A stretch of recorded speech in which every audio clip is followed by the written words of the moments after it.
Saaho news కి స్వాగతం. బులెటిన్ల ముందుగా హెడ్లైన్స్ చూద్దాం.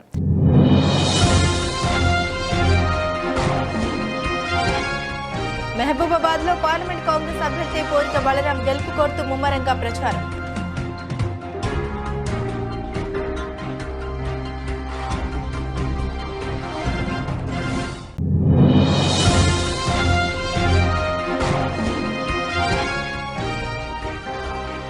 పెందుర్తి ఎమ్మెల్యే అభ్యర్థి అన్నంరెడ్డి అదీప్ రాజ్ ఎన్నికల ప్రచారానికి విశేష స్పందన.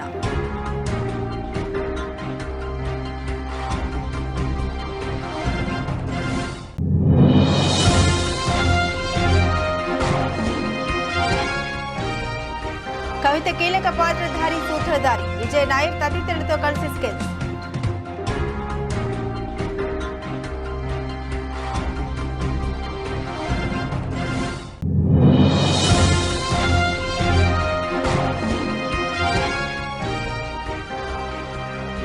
తమిళనాడులో తెలుగు పారిశ్రామికవేత్తల సమావేశంలో ఏపీలో పెట్టుబడులు పెట్టాలని కోరిన నారా లోకేష్.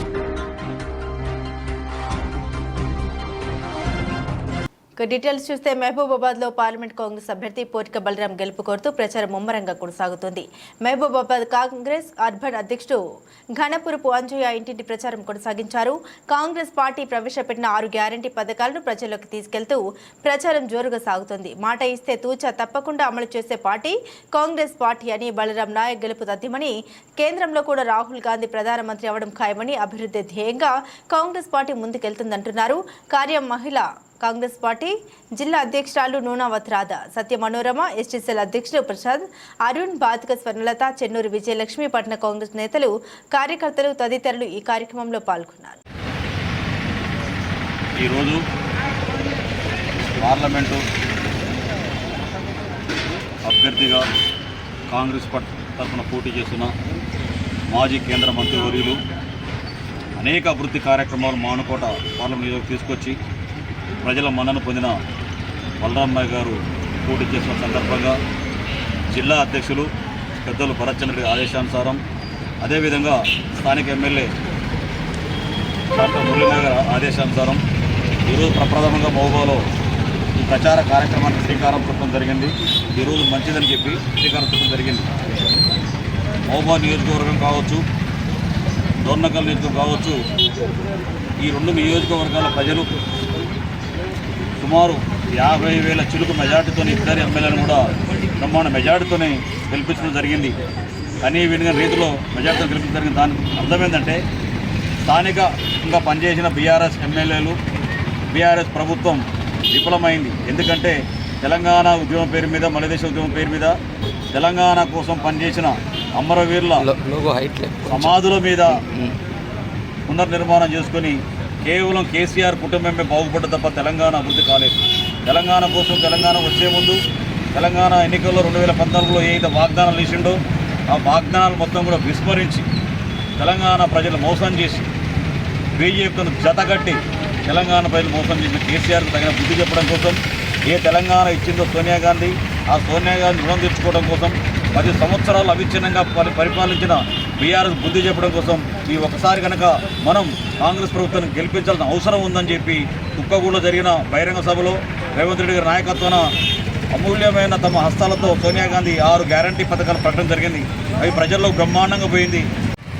మహబూబాబాద్ పార్లమెంట్ నియోజకవర్గం మహబూబాబాద్ పట్టణంలో ఇవాళ పట్టణ అధ్యక్షుడు అంజన్న గారి నాయకత్వంలో ఇవాళ ప్రచారానికి మొదలైన నుంచి చూస్తూ ఉంటే ప్రజల్లో వినలేని ఆనందం, వాళ్ళ సంతోషాన్ని ఇలా కళ్ళారా చూడడం జరుగుతూ ఉంది.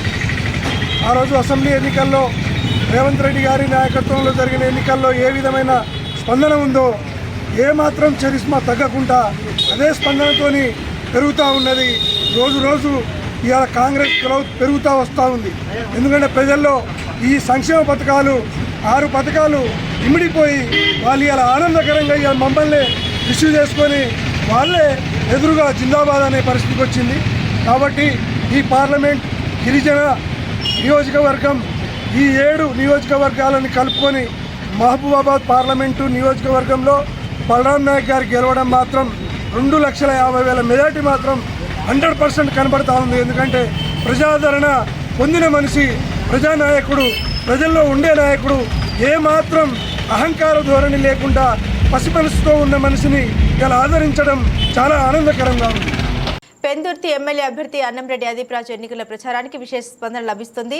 ముందుగా ముత్యాలమ్మపాలెం గ్రామ ఆరాధ్య దేవత ముత్యాలమ్మ తల్లి అమ్మవారిని దర్శించుకొని ప్రత్యేక పూజలు నిర్వహించి తీర్థ ప్రసాదాలు స్వీకరించారు. అనంతరం ఎన్నికల ప్రచారంలో పాల్గొన్నారు. గ్రామంలో ఎన్నికల ప్రచారంలో భాగంగా పర్యటిస్తూ ప్రజల వద్దకు వెళ్లగా పూల వర్షంతో అఖండ స్వాగతం పలుకుతూ అడుగడుగున మహిళలు హారతులు ఇచ్చారు. ఈ సందర్భంగా అదీప్రాజు మాట్లాడుతూ మే 13న జరగబోయే ఎన్నికల్లో ఎంపీ, ఎమ్మెల్యే ఓటును ఫ్యాన్ గుర్తుపై వేసి అత్యధిక మెజారిటీతో గెలిపించాలని ఆయన ప్రజల్ని కోరారు. ఎంపీగా ఉప ముఖ్యమంత్రి బూడి ముత్యాల నాయుడు, ఎమ్మెల్యేగా నేను పోటీ చేస్తూ ఉన్నానని ప్రజలందరూ సహకరించాలని కోరారు. ఎమ్మెల్యేగా నాకు మరో అవకాశం ఇస్తే పెందుర్తి నియోజకవర్గాన్ని మరింత అభివృద్ధి చేసి చూపిస్తామని తెలిపారు. రెండోసారి ఈ పెందుర్తి నియోజకవర్గం నుంచి వైఎస్ఆర్ కాంగ్రెస్ పార్టీ తరఫున ఎమ్మెల్యేగా పోటీ చేస్తున్నందుకు చాలా సంతోషంగా ఉంది. ఎప్పుడూ ఉన్నటువంటి నా సెంటిమెంట్ ప్రకారం ఏదైతే నేను సమన్వయకర్తగా బాధ్యత తీసుకున్నప్పటి నుంచి కూడా మొట్టమొదటి కార్యక్రమం ఏది మొదలుపెట్టినా అది ఈ ముత్యాలమ్మపాలెంలో మరి ముత్యాలమ్మ తల్లి అమ్మవారు, అదేవిధంగా ఈ గ్రామ ప్రజల తాలూకు ఆశీస్సులు తీసుకొని ముందుకెళ్ళమంటున్నటువంటి అలవాటు. అందులో భాగంగా మరి ఏదైతే ప్రచారానికి సంబంధించి కూడా ఈరోజు మొట్టమొదటిగా పరవాడ మండలం మరి ముత్యాలమ్మపాలెం గ్రామం నుంచే మరి ప్రచార కార్యక్రమం కూడా మొదలుపెట్టాం. మీరు చూశారు ఎంత పెద్ద ఎత్తున ఈ గ్రామ ప్రజలందరూ కూడా తరలి వచ్చి వాళ్ళందరూ కూడా హారతులతో, పూలతో ఆహ్వానించి ఆశీర్వదించి వాళ్ళు ప్రతి ఒక్కరూ కూడా మరి కుంకుమ కూడా నుదుటిని దిద్ది మళ్ళీ గెలిచేటువంటిది మనమే, మళ్ళీ జగన్మోహన్ రెడ్డి గారు ముఖ్యమంత్రి అవుతారని చెప్పి వాళ్ళందరూ కూడా ఎంతో ధైర్యాన్ని కలిగించారు. వాళ్ళు జగన్మోహన్ రెడ్డి గారు ఏదైతే సంక్షేమ కార్యక్రమాలు ఎక్కడా కూడా అవినీతి అనేటువంటి దానికి అవకాశం లేకుండా వాలంటీర్ వ్యవస్థను ఏర్పాటు చేసి, సచివాలయం వ్యవస్థను ఏర్పాటు చేసి నేరుగా ప్రతి ఒక్క సంక్షేమ కార్యక్రమాన్ని కూడా వాళ్ళ ఇంటికే అందించేటువంటి విధంగా వాళ్ళ గౌరవ ముఖ్యమంత్రి గారు ప్రభుత్వం పనిచేస్తుంది. ఇచ్చినటువంటి ఏ హామీని కూడా వాళ్ళు వదిలిపెట్టకుండా 99% హామీలన్నీ కూడా ఇవాళ చక్కగా ప్రజలకు అందిస్తున్నాం. ఎక్కడా ఒక రూపాయి అవినీతి లేదు. ఇవాళ చూసుకుంటే పెన్షన్లు ఇంటి దగ్గర తెచ్చిచ్చేటువంటి కార్యక్రమం కానివ్వండి, రేషన్ దగ్గరలో తెచ్చిచ్చేటువంటి కార్యక్రమం కానివ్వండి, ఇలా అన్ని రకాలైనటువంటి సేవలు కూడా అందిస్తుంటే మరి వాళ్ళ పెన్షన్లు కూడా మరి అవ్వాతాతలకు కూడా ఇబ్బంది పెట్టేటువంటి పరిస్థితి, వికలాంగులను కనీసం జాలి లేనటువంటి పరిస్థితులు ఇవాళ ప్రతిపక్షాలు పనిచేస్తున్నాయి. ఇవాళ ఏదైతే వాలంటీర్లు దిగారే ప్రజలన్నీ కూడా గమనిస్తున్నారు. ఖచ్చితంగా ఎన్ని పార్టీలు పొత్తు పెట్టుకున్నప్పటికీ కూడా, ఎన్ని పార్టీలు కలిసి వచ్చినా వాళ్ళు జగన్మోహన్ రెడ్డి గారు, వైఎస్ఆర్ కాంగ్రెస్ పార్టీ పొత్తు నేరుగా ప్రజలతో ఉంది, నాయకులతో కాదు, పార్టీలతో కాదు. కాబట్టి ఆ ప్రజలే జగన్మోహన్ రెడ్డి గారికి శ్రీరామ రక్షగా నిలబడి మళ్ళీ అత్యధిక మెజార్టీతో గెలిపిస్తారని చెప్పి కోరుకుంటాం. మరి అదేవిధంగా నాకు కూడా మరి ఎంతో ఆదరాభిమానం చూపిస్తున్నటువంటి ఈ నియోజకవర్గ ప్రజలందరూ కూడా మళ్ళీ నాకు కూడా అఖండమైనటువంటి మెజార్టీతో గెలిపిస్తారని చెప్పి మనస్ఫూర్తిగా ఈ పెందుర్తి నియోజక ప్రజలను, నాయకులందరినీ కూడా పేరు పేరున హృదయపూర్వకంగా కోరుకుంటూ సెలవు.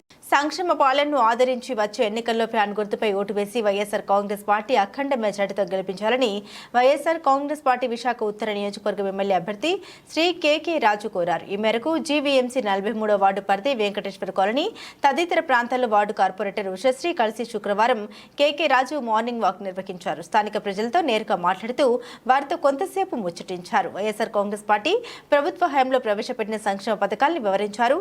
సంక్షేమ పాలన సాధనకై ప్రతి ఒక్కరూ వైఎస్ఆర్ కాంగ్రెస్ పార్టీ గెలుపుకి సహకరించాలని కోరారు. అనకాపల్లి జిల్లా మాడుగుల గ్రామం మోదుకొండమ్మ గుడి వెనుక తుమ్మగంటి కొండరావు పశువుల పాకలో 12 అడుగుల పొడవు 8 కేజీల బరువుగల గిరినాగును అక్కడ పశువులు మేపుతున్న స్థానిక రైతులు చూసి స్నేక్ క్యాచర్ వెంకట్కి కబురు అందించగా అటవీ అధికారుల సహాయంతో దాన్ని పట్టుకుని దగ్గర ఉన్నటువంటి ఒంట్ల మామిడి అడవిలో విడిచిపెట్టారు.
యువత కేరింతలు, పూల జల్లులు, జెండాల రేపరేపల మధ్య వైసీపీ ప్రచారం పోటెత్తింది.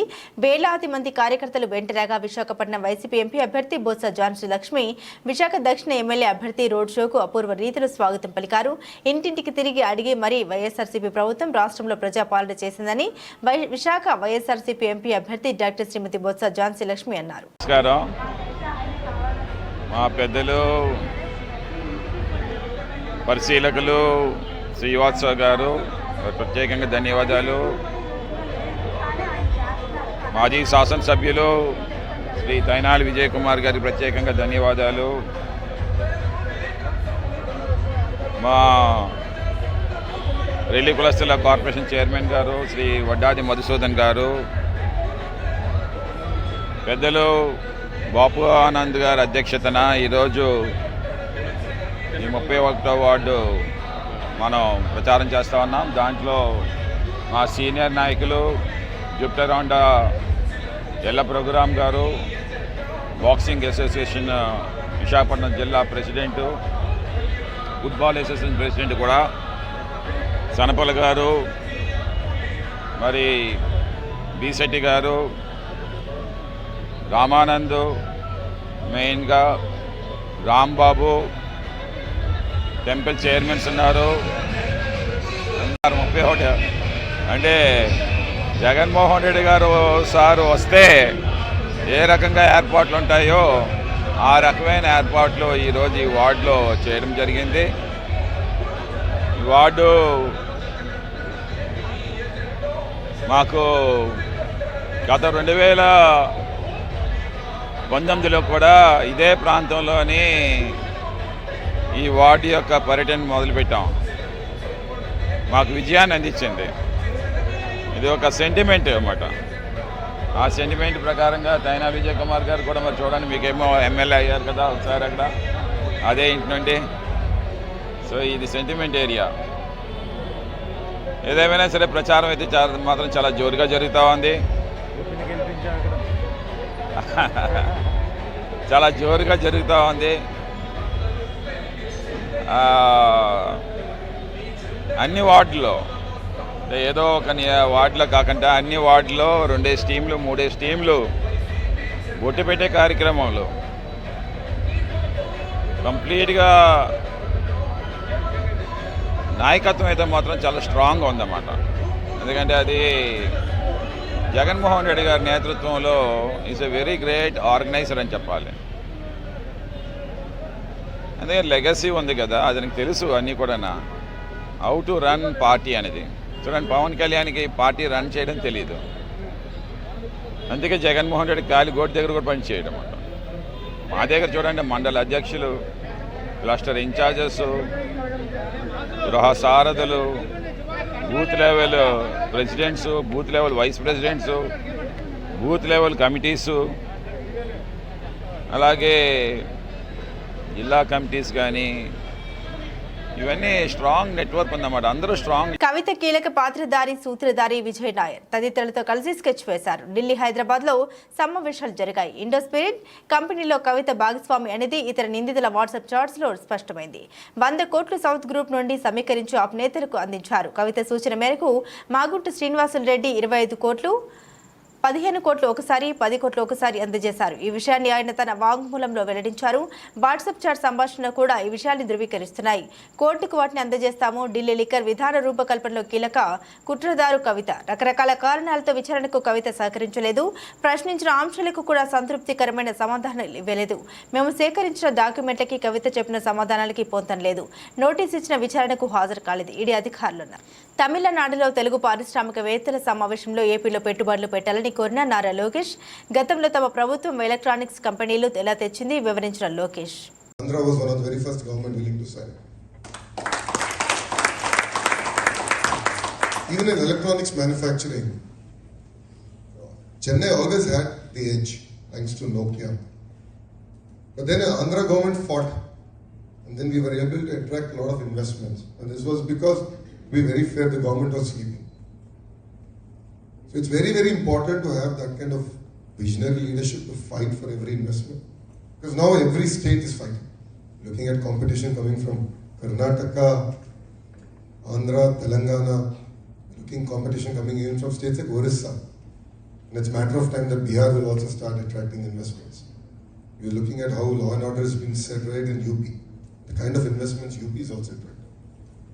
So you need young, strong leadership, visionary leadership that can work hard and bring about investments into the state of Tamil Nadu and also for Coimbatore. So Coimbatore 2.0 can only be delivered by an operating system called Annamalai. It's a tough seat. It's a tough.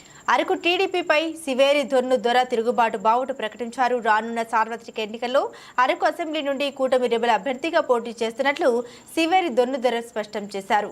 గురువారం తన స్వగృహంలో ఏర్పాటు చేసిన విలేకరుల సమావేశంలో దొర మాట్లాడుతూ Telugu Desam party అధినాయకుడు Araku assembly నుండి ఉమ్మడి అభ్యర్థిగా తన పేరును ప్రకటించి తర్వాత పొత్తుల పేరుతో తనని కాదని బీజేపీ పార్టీకి చెందిన వారికి టికెట్ కేటాయించి తనకు తీవ్ర అన్యాయం చేశారని ఆవేదన వ్యక్తం చేశారు.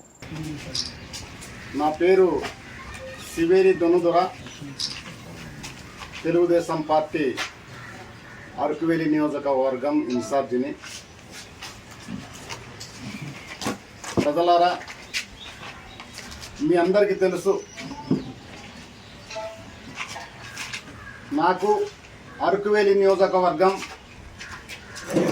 తెలుగుదేశం పార్టీ ఉమ్మడి అభ్యర్థిగా శ్రీ నారా చంద్రబాబు నాయుడు గారు బహిరంగ సభ ద్వారా నాకు అభ్యర్థిగా ప్రకటించడం జరిగింది. ఆ తర్వాత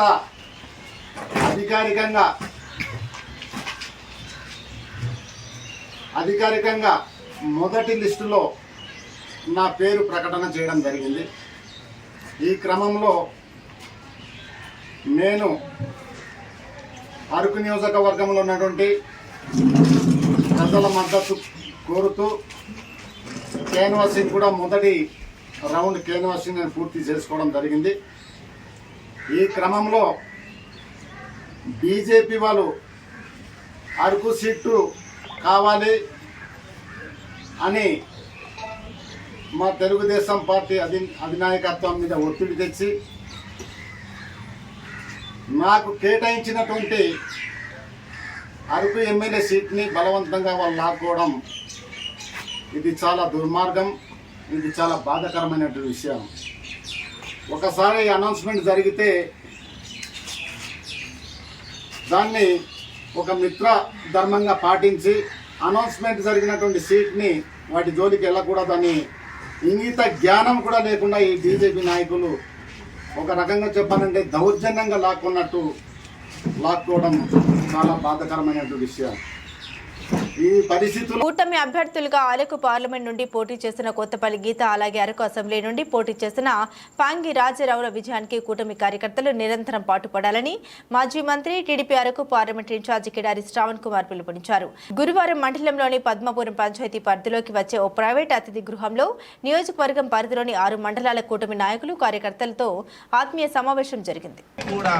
అక్కలకు, అమ్మలకు, ప్రెసిడెంట్లకు, సర్పంచ్లకు, 3 పార్టీల నుండి వచ్చినటువంటి ముఖ్య నాయకులకు, ముఖ్యంగా 3 పార్టీల అధినేతలు ఈ రోజు మీ ముందు నిలబడడానికి మీ ముందు మాట్లాడే అవకాశం ఇచ్చినటువంటి నారా చంద్రబాబు నాయుడు గారు, పవన్ కళ్యాణ్ గారు, పురంధేశ్వరి గారు, జేపీ నడ్డా గారు, అలాగే ప్రధానమంత్రి నరేంద్ర మోడీ గారికి నా తరపున, మీ అందరి తరపున ప్రత్యేకించి నేను వాళ్ళకి అందరికి కూడా పాదవివందనాలు తెలియజేస్తూ ఉన్నాను. మిత్రులారా, మీరు ఏదైతే అనుకుంటున్నారో ఖచ్చితంగా ఇక్కడ నుండి ఎమ్మెల్యేగా నేను గెలిచినా గెలవకపోయినా, కొత్తపల్లి గీత గారు ఎంపీగా గెలవకపోయినా, ఆంధ్రప్రదేశ్లో నారా చంద్రబాబు నాయుడు గారు ముఖ్యమంత్రి అవడము ఒక నెల రోజుల తర్వాత ముఖ్యమంత్రి కాబోతున్నారు. అలాగే కేంద్రంలో కూడా నరేంద్ర మోడీ గారు ప్రధానమంత్రి 3సారి. కానీ మనమందరూ కూడా ఇక్కడ అభివృద్ధి జరగాలంటే కేంద్ర ప్రభుత్వం సహకరించిన వడ్డించేవాడు మనవాడు అన్నట్లుగా కేంద్రంలో మనకు డైనామిక్ మరి ఒకసారి ఎంపీగా చేసి కేంద్రంలో ఉన్నటువంటి అనేక మంది జాతీయ నాయకులతో పరిచయాలు సత్సంబంధాలు ఉన్నటువంటి కొత్తపల్లి గీతా గారు ఎంపీగా గెలిపిస్తే ఆమె నేరుగా ఢిల్లీ నుండి నిధులు తీసుకురాగలుగుతారు. ఇక్కడ కూడా మీరు గెలిపిస్తే మన 3 పార్టీల మిత్రులు మనము కూటమి కాదు కుటుంబంతో సమానంగా మనమందరం కూడా ప్రయాణం చేద్దాము. ఆ దిశగా మీరు అందరు కూడా సహకరించి ముందుకు నడిపించండి అని చెప్పేసి మీకు అందరికి కూడా అభ్యర్థిస్తున్నాను.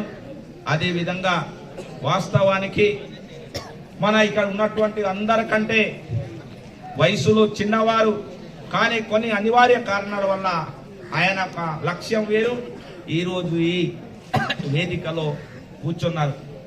ఆయనకి మరి వయసులో ఉడుకు రక్తం ఉన్నా కూడా మన మంత్రి వారిని చూసి మనం నేర్చుకోవాల్సింది ఎన్నో ఉన్నాయి. ఆయన ఓపిక, ఆయన సహనాన్ని చూసి నేనైతే చాలా గర్వపడుతున్నాను.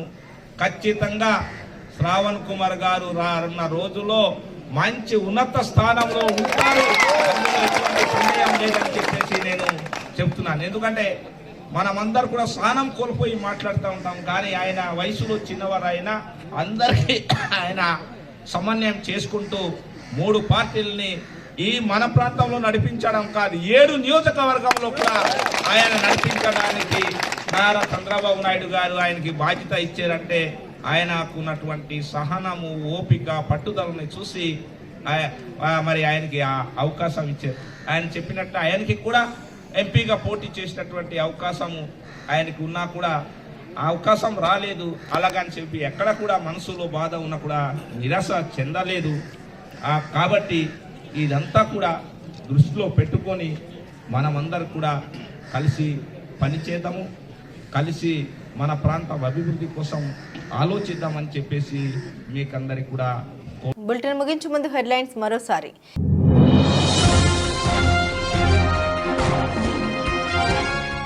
మహబూబాబాద్ లో పార్లమెంట్ కాంగ్రెస్ అభ్యర్థి పోరిక బలరాం గెలుపు కోరుతూ ముమ్మరంగా ప్రచారం.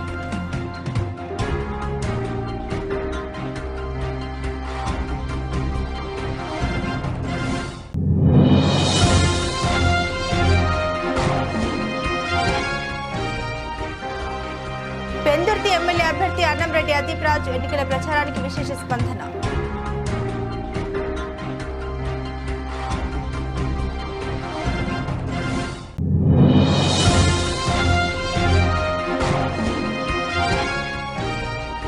కవిత కీలక పాత్రధారి సూత్రధారి విజయ్ నాయర్ తదితరులతో కలిసి స్కెచ్.